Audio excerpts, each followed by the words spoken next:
ma ca ngoonan lu rëy la maa jara bak ñoo jara falar ñoo jor sax yu tàkk ñoo jara way te ñoo dim waagu ñaay gisal ma lambaay yaa ngi lambaay randu baa ngi ci mbul maa jooja degen ma ca ngoonan lu rëy la maa mbokk waa Bantamba TV ñu leen nuyu di leen gërëm di leen sant comme chaque samedi rek ñu amateeg beneen invité tey nañu dalal ki nga xam ne mooy premier roi des arènes fii ci Sénégal muy nekk aussi deuxième vice-président chargé de la lutte sans frappe kooku nag moom mooy Manga 2 Manga 2 maa ngi lay nuyu di la ziar. Ndeye Coumba maa lay fay di la remercier di la gërëm ci invitation bi ma defal tey. di gërëm waa Bantamba TV yëpp di gërëm El Hadj Bécaye à travers El Hadj Ndiaye suñu xarit suñu doomi ndey. ñu commencé nag si li nga xam ne moom mooy actualité bi nga xam ne moom lañ génn yaa à peu près 2 semaines muy drapeau CEDEAO bi fi amoon ban bilan lañ siy tiré satisfaction mi-satisfaction par rapport ak participation des Sénégalais ak aussi le défi de l'organisation comme on dit.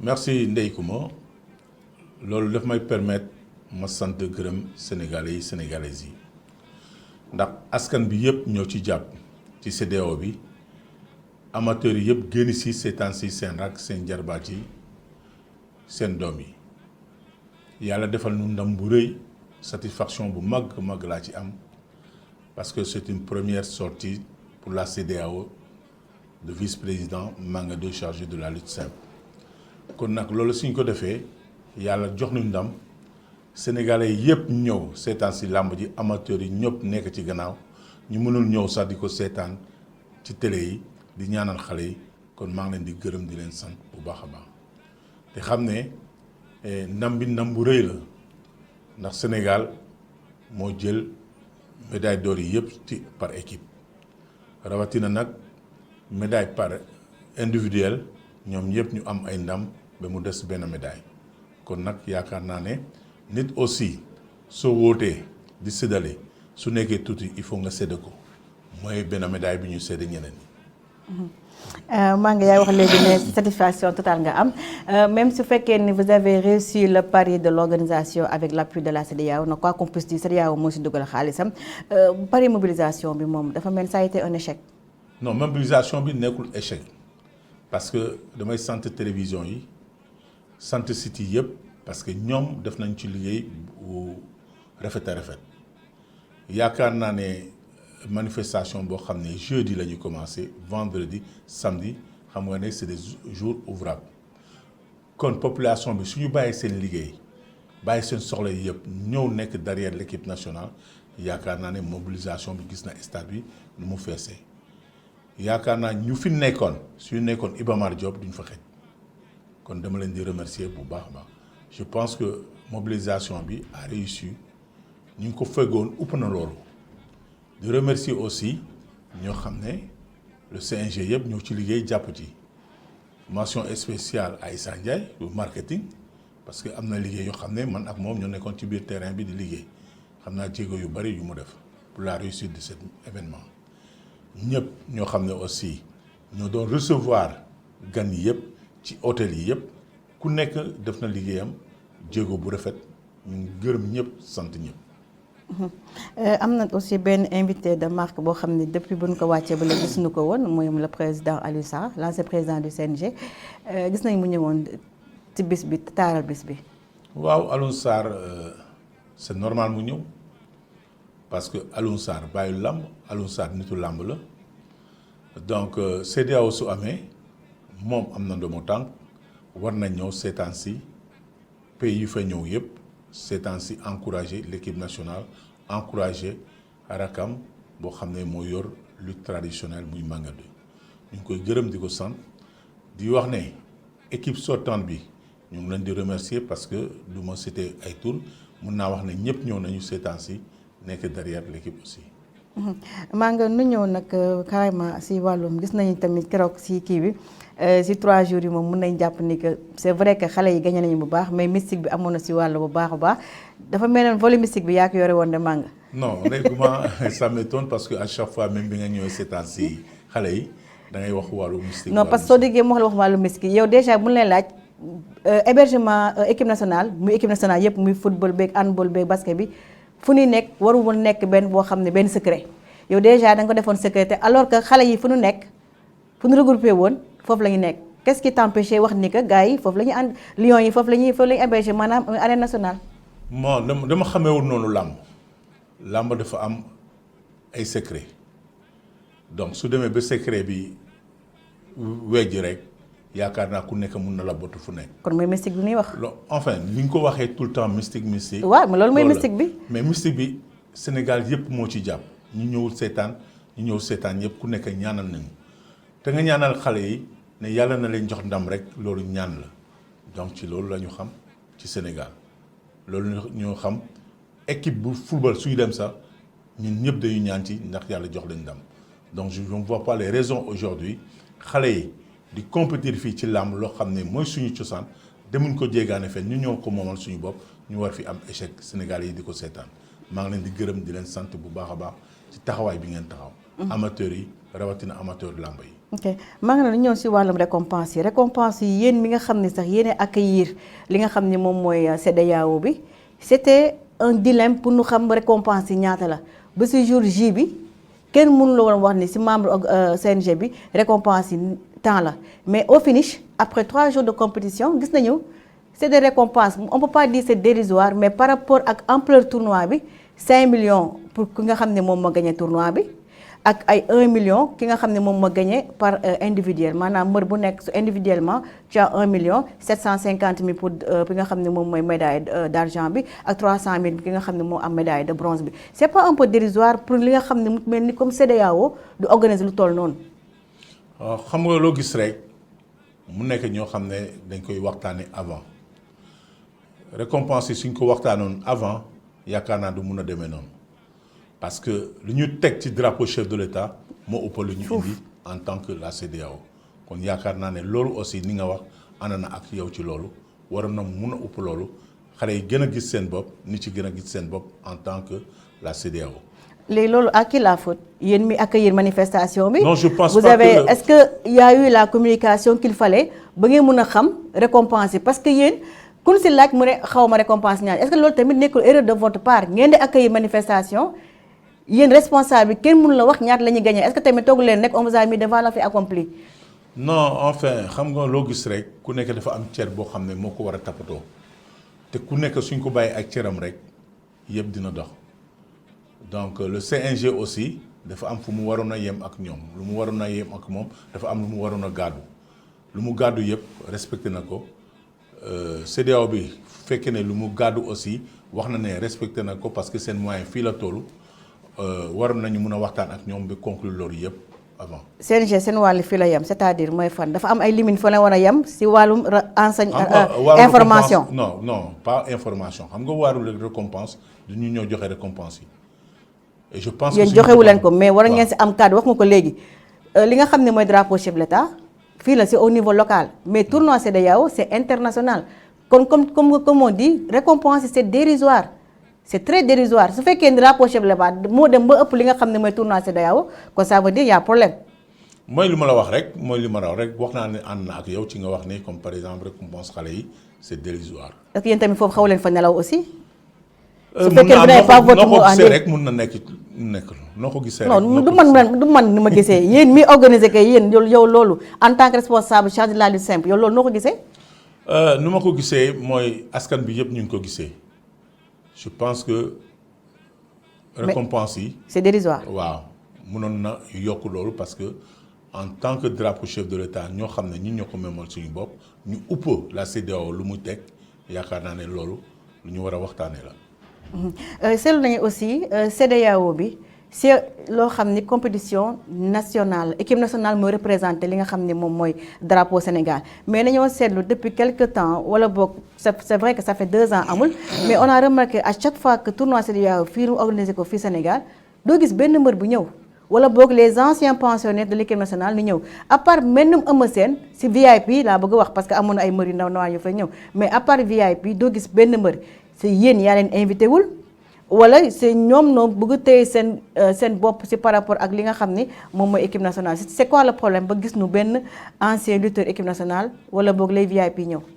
non amul benn problème entre ñun ak les VIP yi ñi ngeen di wax tout d'abord balaa ma jàll ci ñoom damay remercier Eumeu Sène. Eumeu Sène c'est pas une première gis naa ne activités yi yëpp li ñuy def ba drapeau chef de l'État dafa ñëw def ambiance de yëpp ñu ngi koy remercier ñu ngi koy féliciter di wax ne da ngay wane ne patriote nga da ngay wane ne Sénégal moo la ñor comme ñu ngi lay féliciter bu baax a baax Eumeu. Deuxièmement yeneen bëri yu ñëwul mun la wax ne lii moo tax ñëwuñu parce que peut-être am na ñu fi nekk am na ñu fi nekkul am na ñoo xam ne dañu tukki. mais ñi fi nekk ëpp foofu ñu tukki. waaw ñu ñëwul nag peut-être ils ont de raison lu tax ñëwuñu peut-être soo leen laajee war na la mun a jox seen raison. mais est-ce que invité nga leen. ñëpp la ñu invité seulement peut-être mun na am nit bi doon xaar nga déplacer vers lui dem ci moom peut-être mais ñëpp la ñu invité. non xam nga taxaw si télé ne invité naa ñëpp bokkul ak nga yëg nit ki dem yóbbu ko lettre ne ko am maa la invité est-ce que loolu def ngeen ko fi aussi. xam nga mun nga jox leen kuréelam te kuréelam mu bañ a egg ci moom parce que champion boo gis rek am na kuréel bu mu bokk. ok waaw donc kuréel bu mu bokk su fekkee ne information yi jaar na war na xam ne suma champion bi war na fa teew. mbër yi ñaari ancien mbër yi nekkoon CNG ñoom li nga fa woon ba léegi wala nañoo ils ont carrément tourné le CNG mooy Yaxya ak li nga xam ne moom mooy Tyson wala ñoom ils sont toujours là-bas. non loolu mënuma ci wax dara seulement en bureau mosuma leen fa gis donc mënuma xam daañu ngi ci biir ou bien nekkuñu ci biir. mais xanaa yor leen liste bureau bi.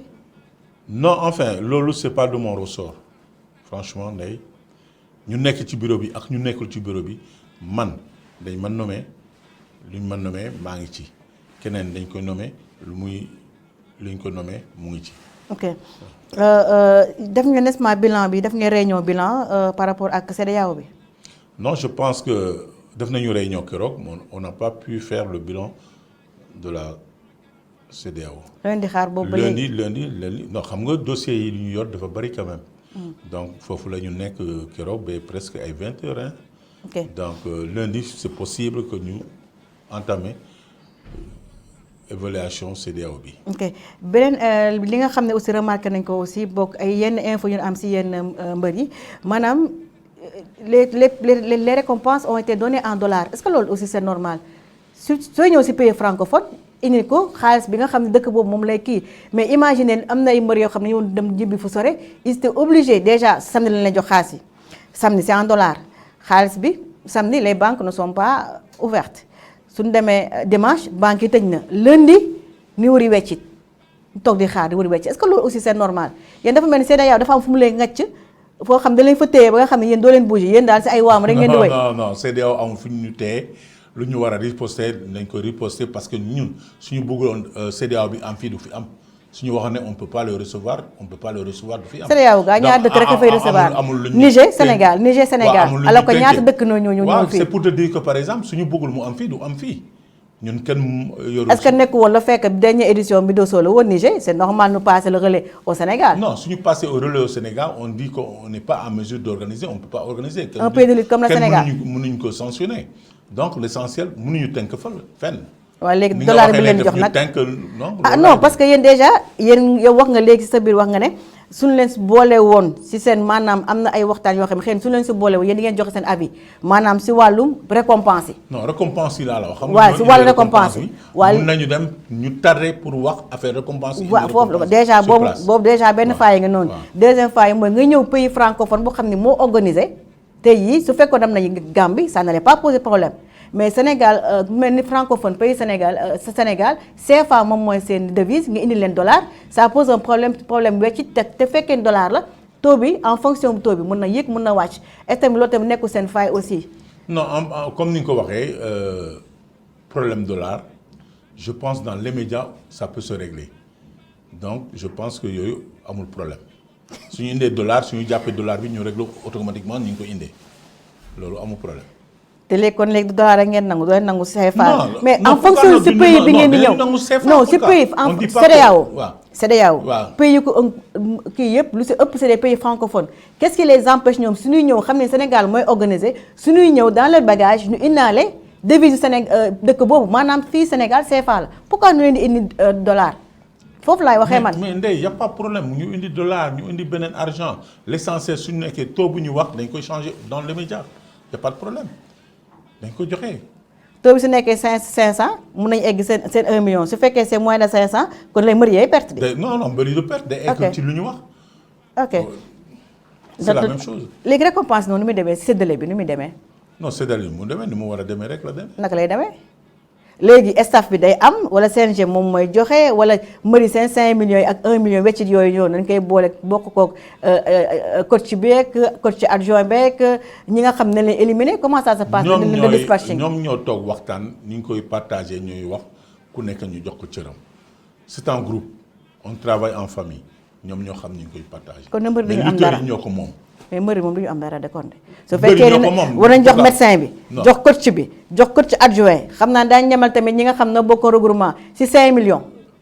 non je suis ça désolé pose problème ah. non je suis désolé ku la wax ne partage bi noonu la demee demewoon noonu mbëri kontaan nañu seen bopp seen waa kontaan nañu ci li leen jox.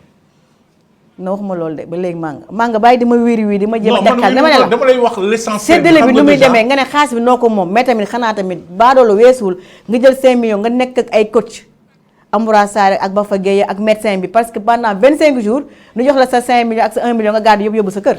non wala loolu CNG ñoo leen di jox. non kenn waxu la ne ku nekk day jël xaalisam gàddu ko je te dis qu'on travaille en famille ci famille bu ñu travailler ñoom ci seen wàllu bopp.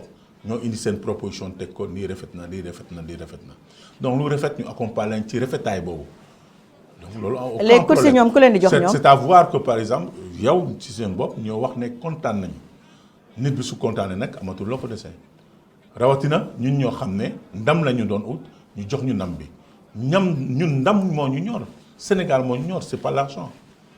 mbëri su ñu bëri xaas sax ñu bëri de. non mbëri non loolu importance la ci ñoom.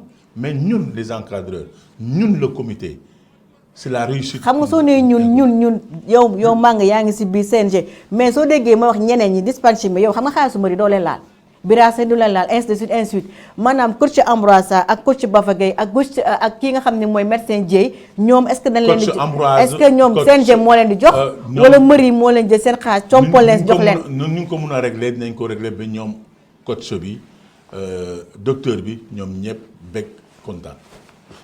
wax nga daal bu génn si ok Manga lan mooy suivi ancien pensionnaire équipe nationale yi parce que dafa mel ni yow da nga ñëw équipe nationale ñu soxla benn laps de temps benn 5 ans benn 10 ans nga def fa li nga fay def après nga pare nga màgg ne la allez pousse-toi là-bas y a un autre qui vient suivi bi yéen CNG lan lay def suivi par rapport ak les anciens pensionnaires de l'équipe nationale ñoo xam ne représenté nañu Sénégal fu nekk su mun naa si lim ay ñu bëri du jeex Pakala usine doole en 2000 ñoo ñëpp. c'est quoi après la suite ñu bëri après soo leen laajee Cheikh Ndiaye ñoom ñëpp la ñuy wax ne ils ont regretté de venir en équipe nationale parce que pratiquement à part drapeau bi ngay représenté amul benn suivi amul dara y a rien c'est vide c'est le désert. je pense que loolu on est en train de réfléchir là-dessus parce que loo gis dañ koy xalaat am ay kii looy teg. maa nga réfléchir nga wax de. waaw réfléchir parce que déjà ñun comité bu bees lañu. donc comité bu bees bi. maa nga comité bu bees na yow yaa ngi si comité bu bees bi. yaa ngi woon comité bu bees bee yaa ngi woon yeneen. maa nga yàgg nga macha allah yàgg nga si CNG bi. kon bu ne ma yaa ngi réfléchir. yow am lutte simple nga. xam nga may ma tuuti xam nga lutte simple la. waaw ku nekk dafa am doxinam soo gisee ni ñuy doxalee xam na am na amélioration yu bari yu ñu def. comme la quand même ci compétition yi ci encadrement xale yi. yéen seen magistère wala magistère bee. magistère bari am na lu muy def. il faut reconnaître ça magistère boobu am na lu rëy lu mu def. yéen la ngeen defagum lu bees loo xam ne ñee defuñu gun ko man gisuma fi changement de. gisaguloo changement. à part regroupement yi ngeen teel dugg. te loolu aussi ça peut se comprendre. loolu changement non ça peut se comprendre parce que y a pas eu de compétition Covid bi moo taxoon mbër yi amuñu compétition bu bëri il faut la ngeen teel leen dugal regroupement. non mbër yi am nañu compétition mbër yi fu ñu toll ñu compétir seen école yi seen écurie yi. man écurie yow Covid bi ñëw mu tëj yëpp nga ne ma ay Covid. mais ça n'empêche pas que xale yi di entraîner ndey. fu ñu entraîné on avait fermé lépp activité yëpp dañu saal yi sax la ñu tëjoon les salles. xale yi mosuñu ñàkk a entraîné Covid bi mu ñëwee aussi ñoom amoon nañu système bu ñu entraîné. kon léegi loolu kese tel dugg regroupement loolu mooy différence entre équipe bees ak équipe bu màgget. non y a pas une différence c'est une continuité bi dañu gis loo xam ne war nañ ko améliorer par exemple aujourd'hui ci lutte traditionnelle comme ni ma la ko waxee yaakaar naa ne le drapeau du chef de l'État était une réussite quand même yaa ko waxal sa bopp. mobilisation. mobilisation yëpp. hébergement yi moom ça va. yéen journalistes yi yéen non bul wax ne hébergement ça va yéen journalistes yi wax yéen a waxal seen bopp ne kontaan ngeen parce que gis nañ ñu ne gis ngeen seen bopp ci donc aujourd'hui vous ne pouvez pas revenir en arrière du wax ne ana amélioration bi ou bien ana jéego yu ñu def. Manga yow li fi wax nii.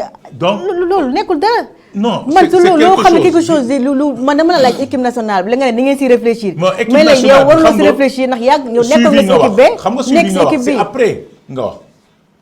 après nga wax suivi bi ñoo xam ne def nañu 5 ans ci équipe nationale après suñu bàyyee mënatuñu nekk équipe nationale lan lañ leen war a defal accompagnement la ñu war a def ak moom loolu laa lay wax. accompagnement nga ne léegi li ngeen si réfléchir accompagnement boobu lan la. accompagnement boobu donc dafa am ay kilifa yoo xam ne war na leen gis ñu am cër bu ñu leen jox lu mel comme le ministre des sports ñu mel comme le président de la république xam ne ñii équipe nationale la ñu doon askan bi la ñu doon xeexal fu mu nekk mënatuñu ñu am loo xam ne mun na leen ko defal boo xam ne dina leen jëriñ ba fu ñu toll. maa nga xam nga instant bi yaa ngi politique quoi. maa nga non vraiment yaa ngi politique yow. non nga ne ma noonu daañu gis. moi je suis un sportif. yow yaa ngi wax naan daañu gis ministre des sports gis ki nga xam ne mooy président de la république bu mu xool ñun les anciens ñi nekkoon équipe nationale nu xool nu leen jàppale yow ñii sax suñu gañee équipe nationale bi pour suñu gañee pour ñu gis sax ministre des sports ça pose problème nga naan les anciens. je suis désolé Ndeye Coumba ñaata trophée lañ fi am ministre des sports bu jox la récompense amul nu mu nekkee accessible. nu mu accessible amul benn ministre bu accessible noonu. non non. pour les gagnants laa wax ñi nga xam ne ñoo gagné. non ñu gagnant bés bu nekk dañu gis ministre des sports fekk na leen foofu stade déjà nuyu leen. ñëwaat drapeau chef de l'État bi rek tournoi CEDEAO drapeau chef de l'État Diourbel est-ce que recevoir na waa Diourbel. ku nekkul may ma tuuti ku nekkul sportif sax nekk ci làmb ji nekk feneen soo bëggee gis ministre des sports dañ koy gis foofu nag foofu.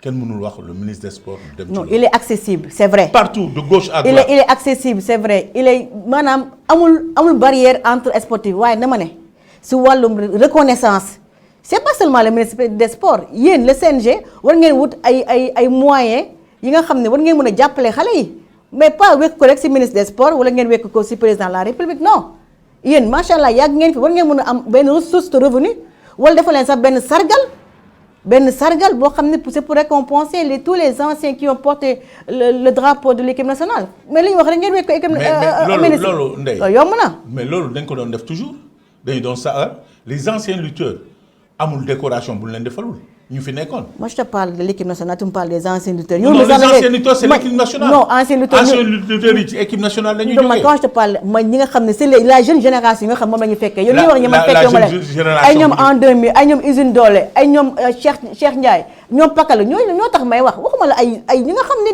dem nañ ba màggee nga ne non mais attends Manga soyez sérieux. Ndeye Coumba je pense que CNG lu ko war ci diggante sportif.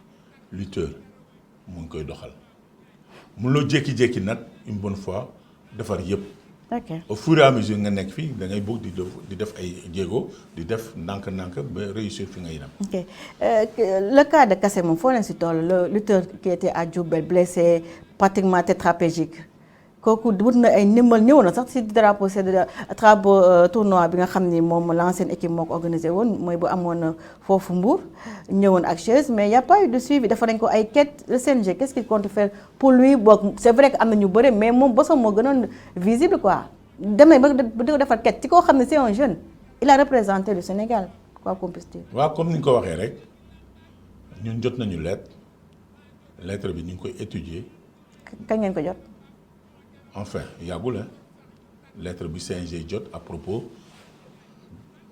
booy boobu man aussi jot naa ci lettre am na ñu ma recevoir waxtaan ak ñoom donc yaakaar naa ne dañ ci def geste dañ ci def dara pour moom. parce que ku jar a jàpp xam nga ku jar a jàppale yaakaar naa ñëpp dinañu coller importance te kii. déjà yéen say jàppale sax dafay bëgg dafa yéex. ndax drapeau chef de l'État waxuma bu amoon kii de bi nga xam ne moom moo amoon la dernière fois mais bu nu amee woon Mbour ça fait combien d'années parce que 3 ans léegi ngeen mi soog a wax ni ñu koy jàppale kooku dafa soxla jàppaleem dafa urgent Kassé il est tétraplégique maa nga yow sportif gënuma la ko xam il a besoin de soutien bu nu xaar nag tey ñaan na ko yàlla tey bu mu génn fi nu commencé def ay témoignages fekk béy wéy na muus jàppale leen ki nga xam ne mooy dem ba ko defal ket koo xam ne il était en équipe nationale. waaw xam nga dafa am jàppale yoo xam ne day dépasser même le comité day dépasser Manga 2 jàppale boobu comme ni ma la ko waxee rek je pense que le ministre des sports moom ci boppam il est conscient te yaakaar naa ne mu ngi waxtaan ak ñu mu ko war a waxtaanee pour xool xale boobu ni ñu ko jàppale. la preuve étant donné di am na koo xam ne ministre des sports xaaru ci dara dañ ko wax problème mu ne fekkale si leen ma bureau muy Mbayang Loum jour bi ñu ko wax ci la joxe rendez-vous automatiquement pour de les conscients. kañ la joxe ren kañ ngeen ko wax Mbayang bu mu waxee ci presse bi tu sais séeréer yaa ma gën a xam. waaw séeréer est trop fier. séeréer dafa fier. waaw moom su demee ba def cri de cœur toog ci rajo bi di wax di ñaan.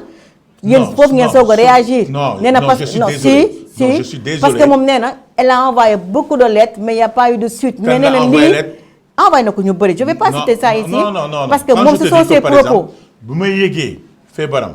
foo ko yëgee ci net bi. non yëguma ci net bi ñoo ma dab si avec une délégation toog suma kër bi ñu toogee suma kër man suma wàllu bopp jéego yu ma ci def ma def ko le professeur Joachim maa ko jël yóbbu ko foofu man en particulier wax ko ne nag lii daf ma dépassé mais dinaa ci wax ak ministre bi ñu waxee ak ministre bi ci saa si la ministre bi wax ne jeudi ñoo leen fekk ma suma bureau mu dem bureau ministre ak man ministre ki ne ko ana li nga jot a jot analyse yi nga jot a jot ana papier yi nga yor comme ça ñu xool ko automatiquement su fekkee ne war nañ ko mun a fajee fii ñu fajee ko fii su fekkee ne dañ la war a transférer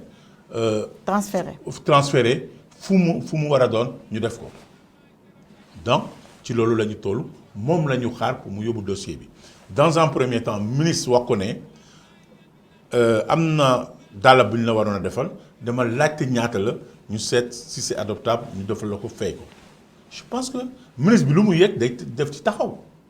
def ci taxaw à 100%. bosu kase bi war ngeen si taxaw ni ngeen taxawee kon si bosu kii war ngeen gaaw a taxaw si bosu kase kon. ministre bi xanaa mu ñàggee mais lu mu yëg def ci taxaw à 100% il faut reconnaître ça et il faut le remercier. d'accord maa nga nu ñëw nag si wàllum MMA maa ngi dégg ne génne ngeen benn communiqué comme quoi MMA bi CNG dafa commencé daf ko bëgg daal maanaam surveiller si ban côté mooy képp mbër bi nga xam ni nekk nga sous contrat. amatoo droit dem di bëri ji MMA nee na c'est pour protéger benn le lutteur deuxièmement protéger mbër promoteur bi nga xam ne mu dugg xaas bi est-ce que du la fekk Bombardier bi jël bërki Demba Ndiaye kawo moo leen tax a réagir par rapport ak seen communiqué bi ngeen def. non xam nga comme ni ma la ko waxee rek te da ngay bañ xalaat réflexion da nga koy bañ xale yi su fekkee ne dañuy jógee fii bàyyi suñu sport national dem bëri ji fële soit mu ëpp intérêt. mais mu ëpp risque war na leen gëstu bi xam ci ban yoon la leen di teg mënuloo jël xaalisu jàmbur aussi engagé xaalis jàmbur fii au Sénégal ci diggante bi nga jëlaat combat boo xam ne c'est à l'extérieur te mun nga am problème foofu xam nga soo amee problème foofu di nga lor koo xam ne moo yëkkati xaalisam jox la ko yaakaar naa loolu rende lay doon donc ñu réfléchir wax ne ku jëlati xaalis promoteur tu es convaincu que par exemple tu es en contrat waratuloo dem bëre ji feneen à l'extérieur comme MMA tu es libre nag su fekkee ne amuloo contrat la neex nga dem signer contrat foofu.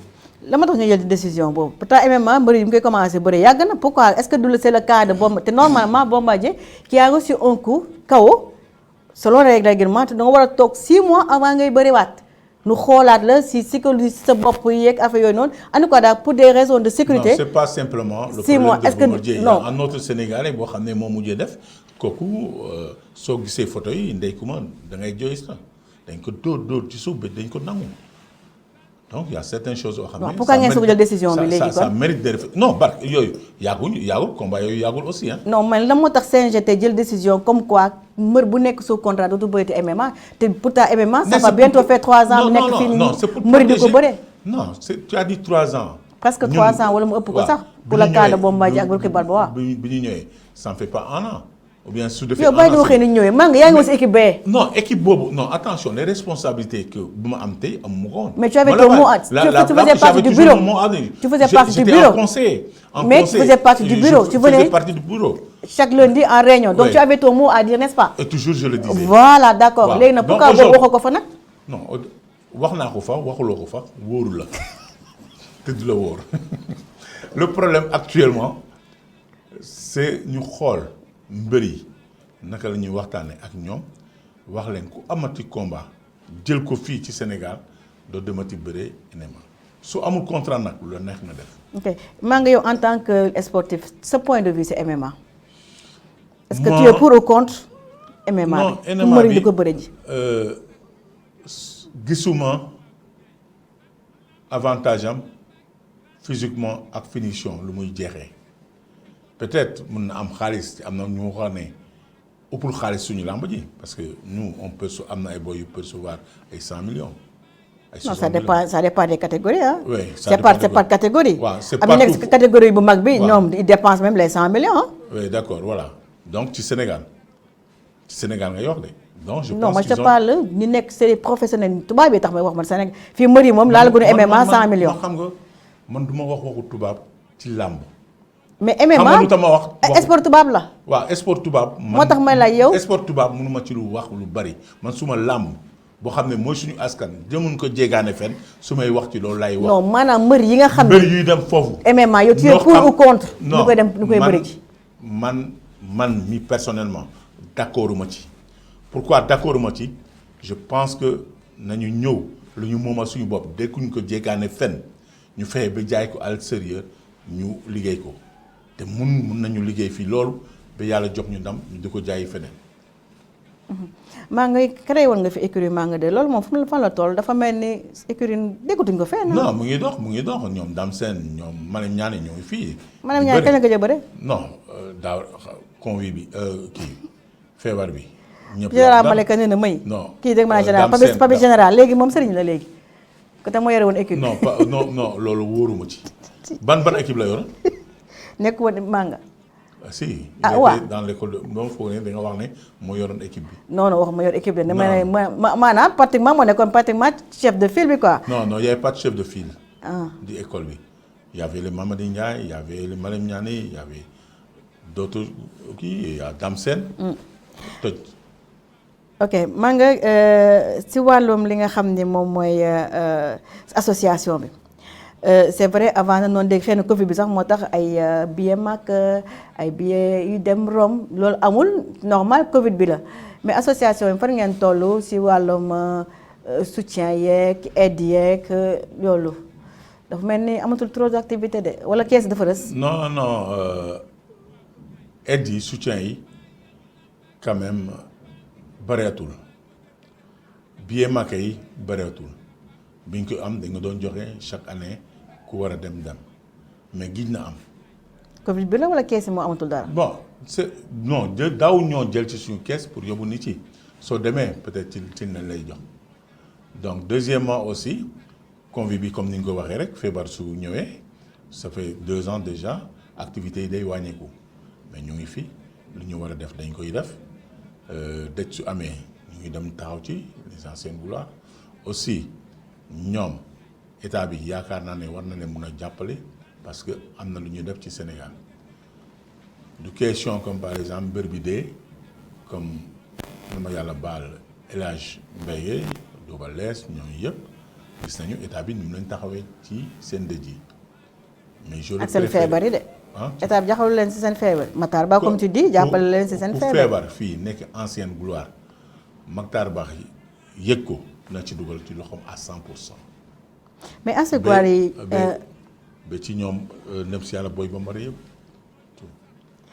ancienne gloire yi Manga ban appréciation nga am si ñoom tout le temps avec tout ce qu'ils ont représenté pour le Sénégal ak lu ñu def yëpp si wàllum làmb parce que tu da ngay dégg ay naan am na ay 160 combats am na ay maanaam ñoom ñoo propulsé le sport sénégalais maanaam lutte mais à la fin leur fin dafa xaw a triste quoi ils ont une fin triste ñoom la plupart des anciens.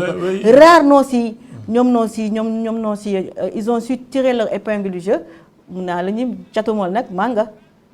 non xam nga loo gis rek day am changement suñu mag yi ñu fi nekkoon dafa am seen jamono boo xam ne jamono boobu ak seen entourage bi gisul woon du sori nañ ma baal ci loolu pourquoi je dis ça tey Mbaye Gueye su amee woon combat bi daan yaakaar naa événement la woon suñu rakk yi suñu jigéen ñi suñu yaay yi yëpp lu ñu doon wax ay tànnabeer ñu di ko def ay xawaaritu et consort donc Mbaye Gueye mun nañ ko may 500,000 su ñëwee ci biir làmb mais su ñëwee ci ñëpp see ci kër gi daf koy séddale ak ñëpp mu jeex. amul woon vision long terme daal. vision long terme bi desoon na ci entourage yi ñu ñëw nag ñu jàng leçon yi ak suñu mag yi ñoom Robert. pourtant yow ci génération sore woo si mais tu as su investir. waaw loo gis rek ci entourage bi. Ok. man suma entourage noonu dañu strict woon ils étaient très stricts envers moi. gestion. waaw ci gestion. Ok. donc nga ma nekk nit bu am ne ku nangu laa aussi ku déglu kilifa. donc c'est Donc, pas l'éducation yàlla jàppale ma aussi. ci. donc ñu à partir de là ñu lancé appel aux jeunes ñu ñëw jox leen exemple ba yàlla dimbal leen am na ñu xam ne am nañu ay société ñu xam ne am nañu ay kër donc loolu day dem ci kanam donc au fur et à mesure ñuy dem di wax ak xale yi dinañu investir mun nañu dem ba yor lu bari ci Sénégal. ok loolu la. ok maa nga nag nga gisee combat yi nga xam ni déjà sa combat ak sa ki nga xam ni moom tout le temps xëy na sa idole la wala dafay référé si yow mi combat Eumeu Sène am na ñaari combat Balla Gaye ak ki nga xam ni moom mooy Bombardier. kan mooy suma idole. en tout cas de say fecc lay fecc wala boog moom moo la idoloo bokk Eumeu. Eumeu. parce que yow nee nga Eumeu surtout yow sa bopp da nga si gis sa bopp. waaw xam nga man séeréer la kuy fecc séeréer rek dafa am looy xëcc ci man dafa am looy sentir ci yow comme ni nga ko waxee donc Eumeu suy fecc ba ci wàcc ci suuf di yéeg day nuroo ko Manga 2 muy fecc donc combat bu neex la ndax soo bëree ak nit bërewaat ak moom xam nga ko xam na la donc loolu jarul la wax mu des nag entraîneur am ak staffam lu ñu war a liggéey ak lu mu war a doxee. ak sérieux bu ñu ci war a def. Bombardier Balla Gaye. Bombardier Balla Gaye c'est la même chose Balla Gaye bëri na ak Bombardier bëri na ak moom ku nekk xam na moromam donc supporter am yi seen staff yi xam nañu kii mun na lii kii mun na lii kii mun na lii kii munul lii je pense que suñu demee ci liggéey boobu c'est un bon spectacle. événement la combat yooyu yëpp. ok maa nga lan nga dund si làmb loo xam ne tey jii lu la marqué la lu metti loo xam ni tu n'aimerais même pas revenir tu n'aimerais même pas raconter waat loolu tellement ça a été un moment très difficile de ta vie de sportif. ci biir làmb ou bien. ci biir làmb waaw. je pense que ci biir làmb am lu bari lu ma regretté peut-être teel a bàyyi jàng regretté naa ko parce que su ma continué woon jàng est-ce que aussi su ma continué woon dinaa nekk le roi des arènes mais bu ma bàyyi jàng gis suma morom ñi dem xam ne suma morom ñi dem jàng suñu ñëwee nekk ay député ou bien nekk ay ministre suñu demee dëkk ba suñu waxee benn kàddu war naa mun a wax benn kàddu ma xaru ci loo xam ne yàlla foofu la ma natoo muy làmb ji yàlla aussi defal ma ci sutura donc lu ma mun a regretter ci làmb bariwul ndax lu ma am tey làmb mu ma ko jox. Comment tu vois le titre de roi des arènes? Non, le titre de roi des arènes. Il y a beaucoup de commentaires. Non, le titre de roi des arènes jarul commentaire. Ku nekk ak bidiwam la ku nekk ak temps la Double Less nekkoon na fi ba ñu di ko wax le seigneur des arènes ñoom Pape Kane nekkoon nañu fi ñoom Robert Diouf Mame Gorgui Ndiaye l'enfant chéri de Dakar. Yaxya Diop l'empereur. waaw ñu ñëw Manga 2 nekk le roi des arènes Manga 2 day demaat beneen roi des arènes ñëw à sa façon de l'être. Balla Gaye Modou Lo Yékini Diop et tant d'autres Bombardier loolu mooy àdduna donc je pense que soo xamee ne loolu mooy àdduna dañ ko jàppee ni ñu ko def ku nekk roi des arènes ñu wax ne roi des arènes c'est un roi des arènes qui a fait quelque chose ba ñu wax ko ne le roi des arènes. ok pratiquement émission bi li ñu jësaloon si émission léegi mu jeex Manga on dit que Manga est vraiment mystique on dit que Manga su daan dem dibiteri yow. da daan gàddu yax yi. mais yow doo bàyyi ay yax. non Manga yow moom tu es mystique non Manga dama ne chaque time bi ngay bëree léegi sax xam naa wàññi nga mais ba tey yaa ngi si mystique bi ngay bëree soo demee dibiteri rek na yóbbu yax yi vrai ou faux. gis naa sa benn image boo xam ne fan yii laa ko doon seetaan Manga bi muy bëreeg Tyson indiwoon nga fa benn mbuus Manga est très mystique ah quoi qu'on puisse dire mbuus si bi laam. non non benn mbuus bu ndaw. non mbuus bu ndaw bi. nañ ñëw léegi si dibi bi est-ce que dëgg la. soo dem dibiteri da ngay lekk yax yéen nga yóbbaale. yooyu nit ci amateur yi ñooy wax supporter yi ñooy wax. ma loolu amul ay nit non yooyu ay waxin la mais man fu ma mun a neex lay rek balaa nga koy xam nga fekk ma Fadiouth amul kër bu ma mënul toog lekk. non léegi bàyyi nga bëri. waaw non même bu may bëree. dama doon dem ci suñu xale ñu dem uti jën ñëw toogal suñu bopp ñu lekk. ok ça me pose pas problème ma dem ci suma xarit yi laaj ma suma xarit supporters yi olof yi ak ñu nga xam ne ay supporters yeneen nañu dama doon toog ak ñoom ñu di lekk ensemble. ok mun naa la jox exemple yu bari. ok donc loolu dafa ma problème ma wax la ne muus bi ci combat. Tyson non commencé ci combat. muus boobu sonnoon na non muus boobu man ci combat Tyson laa ko seetaan. non combat man ak Mor Nguer. la muus bi commencé ci lañu liggéeyal muus bi ñu indi ko. ci lañ ko commencé donc ku nekk day dafa am lu mu def te muus bi reyuñ ko dafa am lu ñu ci def rek. indiwoon nga tamit ay jën ak ay jonkoob. indi ñuy jën non ay junkoob indiwuma ko sax ay xale ay supporters ñoo ko indi di animer. mu nekk si biir géew bi.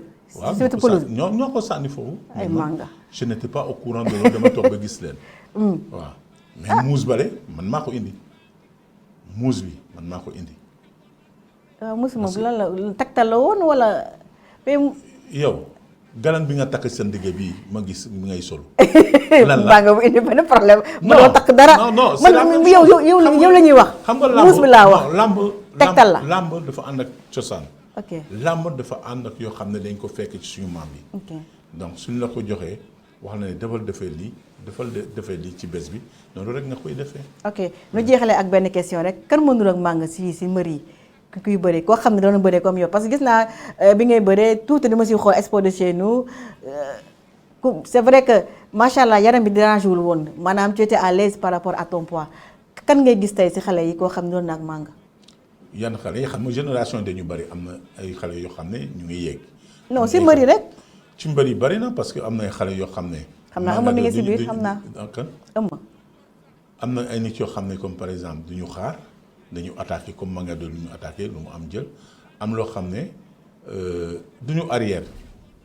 kan nga si gis tey jii su ñoom suñuy bëri nga ne ah kii Manga 2 la. non bari na mënuma choisir ne kii la. mais waaw li ma si ñett rek. bari na. ñett. bari na wala nga bañ kenn mer.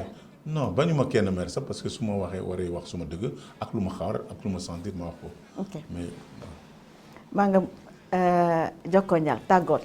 merci beaucoup Ndeye Coumba tout d'abord maa ngi dellu soit ci CEDEAO bi parce que lu ma marqué la di gërëm askan bi di wax ne ministre bi ma nommé muy Makhtar Ba maa ngi koy remercier parce que moom dafa bugg a cosaan bugg a làmb nag ñu indiwaat cosaan bi bugg loo xam ne amateur li ñu bugg ci tànk boobu lay dox su may wër ci dëkk bi di wër ci région yi askan bi moo tax may def loolu di leen topp ci lu ñu bugg ci lu traditionnel pour ñu def ko kon lu may def ci lu traditionnel rek du pour Manga 2 pour askan bi seen bugg amateur yi ñu bugg ci tànk yooyu lay topp te yaakaar naa ne loolu mooy suma réussite amateurs yi pour askan bi gis seen bopp ci làmb lu traditionnel suñu maam yi suñu nijaay yoo xam ne mënatuñu seetaan làmb ndax guddee làmb ñu dellu soir di gudd ànd si ak seen soxna yi ànd si ak seen doom yi ak seen jarbaat yi ñu mun a seetaan làmb mais tëgg làmb ba ay minuit yaakaar naa man Manga 2 duma ci ànd tey duma ci ànd ak suba donc loolu ci laa nekk lu amateurs yi bëgg parce que amateurs yu bari ñu may woo di wax ak man di waxtaan ak man donc lu ñu waxtaan ak man nag moom xel yooyu ma xalaat ko xam ne ay xel yu baax la ma war ko indi nag ci suma doxalin ci suma innovation lamb. fogole séeréer sum naa noonu. fogole séeréer jërëjëf Ndeye parce que soo waxee o fogole séeréer rek da nga may jam xam nga nit rek la mënta doon. te nit day bëgg lu mu doon o fogole séeréer mi manga do na gidma nun joka nun a njar leya nun a keen ake nu ngeenuna jom ni jegɗina CEDEAO fani ga'a num we waagma o daaw we waagelma o daaw fopet mais joka nun a njar leya ye o refna amateur njom ñowna njom mais gidman nga'om ga'irom mais joka nun a njar giyama a keen ake musa ino fopet nak fat i mbeye ndef leng ñoxol cosaan fani andoona yee ten i njegu xa ref cosaan fani i njegna i njoma ñaay te na faaq fa feedena faaq a continuer ñaay neen refee duɓaaɓ we den ɓisid njom meke ino njeganu i njom a ko in kon nak ino we njegana in a ko in i mbarana mbaro ngeman yakares o yena nuun to miyena ciiñ nuun njoko a njal Jokko njal roi des arènes Manga 2 di la remercier bu baax mbokk nag li lay indiloon tey seen émission Bantamba Cumbukaay fii si Bantamba TV comme tous les samedis mais remercier nag ñi nga xam ne ñoo jàpp si liggéey bi maanaam équipe technique bi Pa Modou ki nga xam ne moom day tàdd rek Pa Modou mooy tey moom moo géré tey li nga xam ne moom mooy coordination bi Cheikhou El Hadj Papa ak ki nga xam ne moom mooy waa équipe technique yëpp daal ak Mbaye maa ngi leen di remercier ki nga xam ne moom moo ma maquillé muy Yacine Sy ak aussi sama monteuse Amina Nguer madame Wan Fina madame Badji maa ngi leen di nuyu di leen jox dig daje di nuyu Astane DG Brahma di nuyu samay doom Mame Diarra Penda rak ak ki nga xam ne moom mooy Fallou di leen jox dig daje beneen yoon si beneen émission Bantamba Cumbukaay si Bantamba est-ce que centre ne di déjà nuyu ak ki nga xam ne moom mooy baax Matar ñëw na léegi nii moom tamit maa ngi koy nuyu moom mooy jànkatu fi nga xam ne moom mooy Bantamba TV la wax. mais man ma wax la ne est-ce que xam nga ne am na lu ma manqué nu ma gisul El Hadj Bécaye Mbaye mooy lan. xam naa ne su ma ko gisoon dina am lu ñu waxtaan. te su ma waxtaanee daf may yokk ci làmb. mais ba tey rek mi ngi fi sot see def la rek maa ngi mën nañu waxtaan ma am lu ma la xelal tamit si làmb mbokk yi li leen indiloon si Bantamba Cumbukaay di leen jox di daje beneen yoon si beneen émission jërë ngeen jëf. sax yu tàkk ñoo jara way te ñoo dim waagu ñaay gisal ma lambaay yaa ngi lambaay randu baa ngi ci mbul maa jooja degen ma ca ngoonan lu rëy la maa jara bak ñoo jara falal ñoo jor sax yu tàkk ñoo jara way te ñoo dim waagu